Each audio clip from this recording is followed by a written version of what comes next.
Salam, selamat pagi, salam sejahtera bagi saudara yang dikasihi Tuhan. Apa kabar saudara? Semoga baik ya, dan tetaplah penuh semangat pengharapan di dalam Tuhan kita. Sebelum kita melanjutkan aktivitas pada hari ini, marilah kita meluangkan waktu untuk mendengar dan merenungkan firman Tuhan. Karena memang firman Tuhanlah sumber pengetahuan, sumber hikmat bagi kita semua untuk dapat melakukan segala pekerjaan kita dengan baik. Marilah kita berdoa. Ya Allah Bapa yang Maha Baik, yang kami sembah di dalam Yesus Kristus. Terima kasih Tuhan untuk hari baru yang Tuhan berikan bagi kami. Terima kasih Tuhan untuk kebaikan-Mu, untuk cinta kasih-Mu dalam hidup kami. Hari ini kami mau memulai aktivitas kami. Apapun yang kami kerjakan, Tuhanlah yang memampukan kami untuk dapat melakukannya dengan baik di dalam takut akan Tuhan. Dan berkatilah setiap pekerjaan kami yang baik, sehingga pekerjaan kami berhasil dan berbuah. Dan kami boleh menikmati buah hasil dari pekerjaan kami untuk kehidupan kami yang lebih baik demi kemuliaan Allah. Kami mau belajar di dalam firman-Mu. Mampukan kami untuk mengerti Tuhan. Dan kami harus dapat menjadi pelaku firman di dalam kehidupan kami setiap hari. Berfirmanlah Engkau ya Bapa, sebab kami telah siap mendengar. Kasih karunia dan damai sejahtera dari Allah Bapa Tuhan kita, dan dari anaknya Tuhan Yesus Kristus, dan Roh Kudus menyertai saudara sekalian. Amin. Sebelum kita mendengarkan firman Tuhan, marilah kita bernyanyi dari buku nyanyian HKBP nomor 679 ayat 1 dan ayat 2.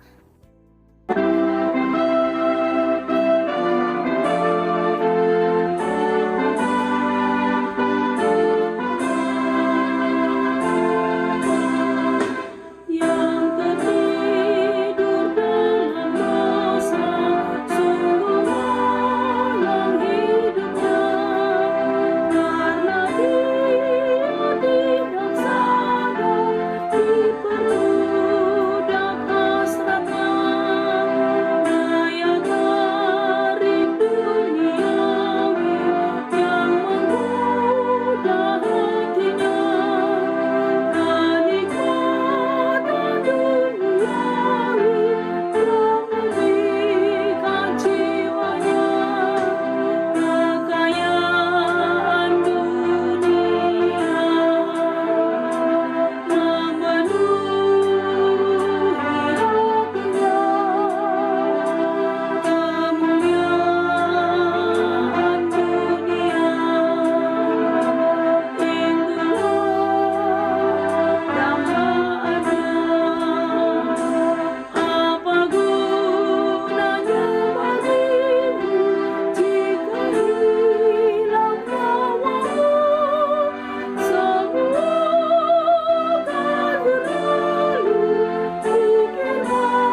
firman Tuhan untuk kita pada hari ini yang ditetapkan menurut Almanak HKBP Kamis 10 Oktober 2024 tertulis dalam kitab Amsal 10 ayat 2 dalam bahasa Batak Poda 10 ayat 2. Demikianlah dikatakan, dang marguna aka arta hajahaton alai anggo hatigoran paluahon sian hamatean. Harta benda yang diperoleh dengan kefasikan tidak berguna, tetapi kebenaran menyelamatkan orang dari maut. Demikianlah pembacaan firman Tuhan. Saudaraku yang dikasihi Tuhan, apakah tujuan hidup kita sebenarnya? Apakah yang kita dambakan, yang kita cita-citakan, dan terus kita harapkan sebagai orang yang beriman? Memang harta dunia ini adalah nyata yang masih kita nikmati, kita jalani, kita hidupi saat ini. Tetapi kita ketahui saudara, jika dunia ini akan berlalu, segala sesuatu yang datang dan bersumber dari dunia pun akan berlalu, termasuklah harta kekayaan. Daya tarik dunia ini selalu menarik hati kita, menggoda kita untuk menikmati kehidupan duniawi. Saudaraku yang dikasihi Tuhan, benar kita masih hidup di dunia, tetapi tujuan kita adalah surga. Oleh sebab itu, agar kita sampai ke sana, marilah kita menjalani kehidupan kita di dunia ini dengan baik dan dengan kebenaran tentunya. Karena jika baik belum tentu benar. Karena baik menurut manusia itu relatif. Tetapi jika benar berdasarkan firman Tuhan, maka itu akan mendatangkan kebaikan. Amin. Kita boleh membandingkannya dengan apa yang dituliskan oleh Paulus dalam kitab Roma 8 ayat 28. Saudaraku yang dikasihi Tuhan, jika segala sesuatu yang bersumber dari dunia ini, dan bahkan dunia ini sendiri akan berlalu, mengapa kita mengikatkan diri kita kepada dunia? Saudaraku yang dikasihi Tuhan, renungan kita pada hari ini mengajak kita untuk mengarahkan hati dan pikiran kita terarah dan fokus hanya kepada surga, hanya kepada Allah. Apalah gunanya kita memiliki harta dunia, kita memiliki segalanya, pangkat, jabatan, kekuasaan, popularitas, jika kita kehilangan nyawa kita, jika kita kehilangan keselamatan, jika kita kehilangan kemuliaan Bapa. Renungan kita pada hari ini sungguh-sungguh mengingatkan kita untuk tidak pernah kehilangan itu.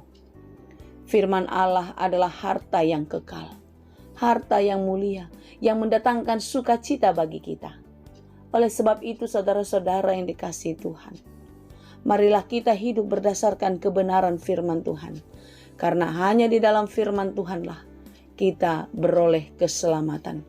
Kita diluputkan dari kematian yang kekal. Tuhanlah yang menolong dan memberkati kita senantiasa. Amin. Terima kasih Tuhan untuk firman-Mu hari ini. Firman-Mu yang terus mengingatkan kami di dalam kehidupan ini lebih baik lagi.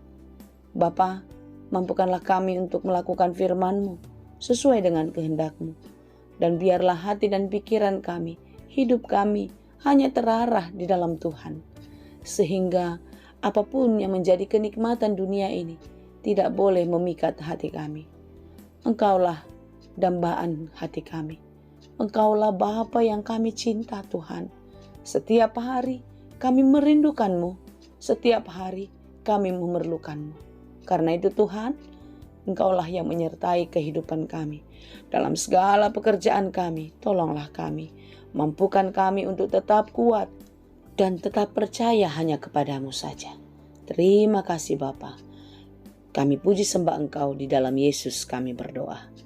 Anugerah Tuhan kita Yesus Kristus, kasih karunia Allah Bapa, dan persekutuan Roh Kudus, itulah kiranya yang menyertai dan memberkati kamu sekalian. Amin.